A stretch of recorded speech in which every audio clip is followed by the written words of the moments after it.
ಆತ್ಮೀಯ H60 news ಅರ್ಥಾತ್ ಸೀತಾರಾಮ್ ನ್ಯೂಸ್ದ ವೀಕ್ಷಕರೇ, ನಾನು ನಿಮ್ಮವ ಎಂ ಆಯುಧ ಮಲ್ಲಪ್ಪ ಜೊತೆ ಅವರು. ತಾವು ಈಗ ಸುದ್ದಿಗಳ ಲೋಕಕ್ಕೆ ಎಂಟ್ರಿ ಹೊಡಿತಾ ಇದ್ದೀರಿ.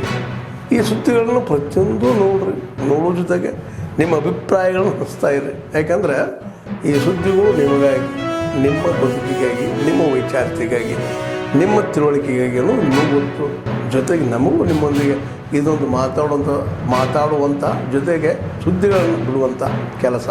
ಈ ಕೆಲಸದಲ್ಲಿ ನಾವು ನಿಮ್ಮೊಂದಿಗಿದ್ದೀವಿ ಅಂತ ಹೇಳ್ತಾ ನೋಡ್ತಾ ಇರಿ ಸುದ್ದಿಗಳನ್ನು. अनफॉर्चुनेटली आज देश में पाकिस्तान के सबसे बड़ा PR एजेंसी के रूप में कांग्रेस पार्टी काम कर रही है. This is very unfortunate. देश के एक रिस्पॉन्सिबल अपोजिशन पार्टी इस तरीके से बिहेव करना है, वो शायद कांग्रेस पार्टी भूल चुकी है. और विशेष रूप में कर्नाटका के कुछ मिनिस्टर्स, इंक्लूडिंग कर्नाटका के चीफ मिनिस्टर सिद्धरामैया, जिस प्रकार से पाकिस्तान के एजेंट के रूप में जिस प्रकार से बयान दे रहे हैं, ये देशवासियों को, विशेष रूप में देश प्रेमियों को ये बहुत अनफॉर्चुनेट लग रहा है. The Congress party is behaving like the most irresponsible opposition the country has ever seen. Their social media speaks something, their leaders are speaking something else, and their party letterhead speaks something else. ये duplicity बंद होनी चाहिए.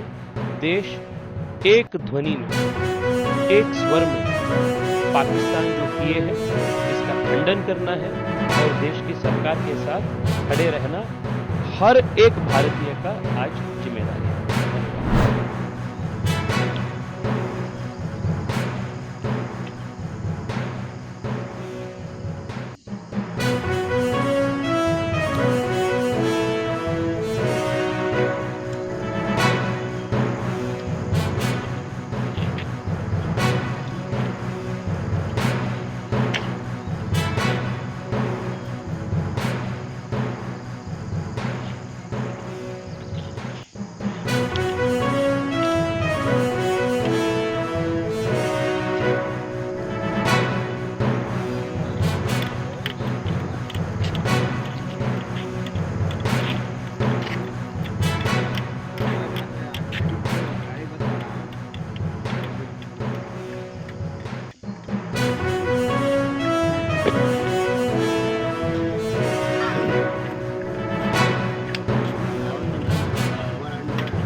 Congress party का इतना low level पर वो गिर सकते हैं वो तो इसके और ज़्यादा उदाहरण हमको नहीं चाहिए.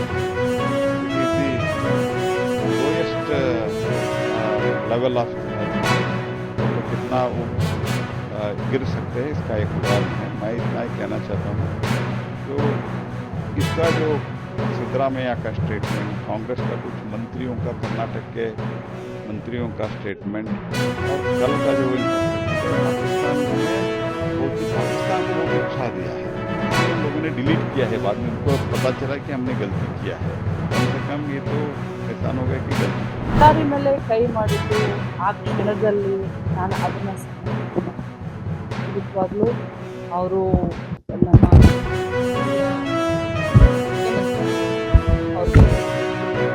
ಕೂಡ ಆ ಕ್ಷಣದಲ್ಲಿ ಆ ರೀತಿ ಆಗಿದೆ. ಆದರೆ ಅಧಿಕಾರಿಗಳನ್ನು ಅಥವಾ ಅವ್ರಿಗೆ ಕೊಡುವಂಥ ಗೌರವವಾಗಿ ಯಾವತ್ತೂ ಕೂಡ ತಮ್ಮ ಚೌಕಟ್ಟಿನಲ್ಲಿ ಸಿದ್ದರಾಮಯ್ಯ ಸಾಹೇಬರು ಇದ್ದರು. ಆ ಕ್ಷಣದಲ್ಲಿ ಅಂದರೆ ಆ ಒಂದು ಸಂದರ್ಭದಲ್ಲಿ ಯಾವ ರೀತಿ ಘಟನೆ ನಡೀತು ಅನ್ನೋದನ್ನ ತಾವೆಲ್ಲರೂ ನೋಡಿದ್ವಿ. ಆ ಸಂದರ್ಭದಲ್ಲಿ ಅದು ಆಗಿರೋದ್ರಿಂದ ಆ ಆಚಾರಕ್ಕೆ ಇದರ ಅರ್ಥ ಸಿದ್ದರಾಮಯ್ಯನವರು ಅದೇ ರೀತಿ ಇದ್ದಾರೆ.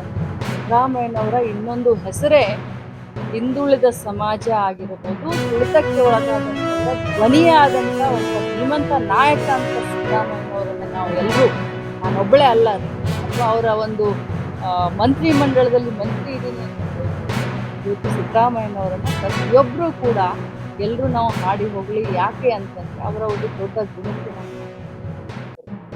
ಆ ಚಾತುರ್ಯಕ್ಕೆ ನಾವು ಕರೆಕ್ಟ್. ಆತ್ಮೀಯರೇ, ಎಲ್ಲ ಸುದ್ದಿಗಳನ್ನು ನೋಡಿದ್ರಲ್ಲ, ಏನು ಅನಿಸ್ತು ನಿಮಗೆ? ಇದರಲ್ಲೇ ನಿಮ್ಗೆ ಲೈಕ್ ಆಗಿರ್ಬೋದು, ಡಿಸ್ಲೈಕು ಆಗಿರ್ಬೋದು, ಕಾಮೆಂಟ್ ಬೇಡಪ್ಪ ಅಂತೂ ಅನಿಸಿರ್ಬೋದು, ಕಾಮೆಂಟ್ ಮಾಡಬೇಕಪ್ಪ ಅನಿಸ್ಬೋದು, ಶೇರ್ ಮಾಡಬಾರ್ದಪ್ಪ ಅನಿಸಿರ್ಬೋದು, ಅದು ಮಾಡಬೇಕು ಅನಿಸಿರ್ಬೋದು. ಏನಾದರೂ ಆಗಲಿ ಶೇರ್ ಮಾಡ್ತಾ ಇರಿ, ಈ ನ್ಯೂಸ್ಗಳು ಹಂಚ್ತಾ ಇರಿ, ಜೊತೆಗೆ ಇದಕ್ಕೆ ಸಬ್ಸ್ಕ್ರೈಬ್ ಆಗ್ತಾ ಇರಿ ಅಂತ ಹೇಳ್ತಾ H16 ನ್ಯೂಸ್ ಅರ್ಥಾತ್ ಹೇ ಸೀತಾರಾಮ್, ಇದು ಸತ್ಯದ ಕೈಗೆ ನಡಿ. ವಂದನೆಗಳು.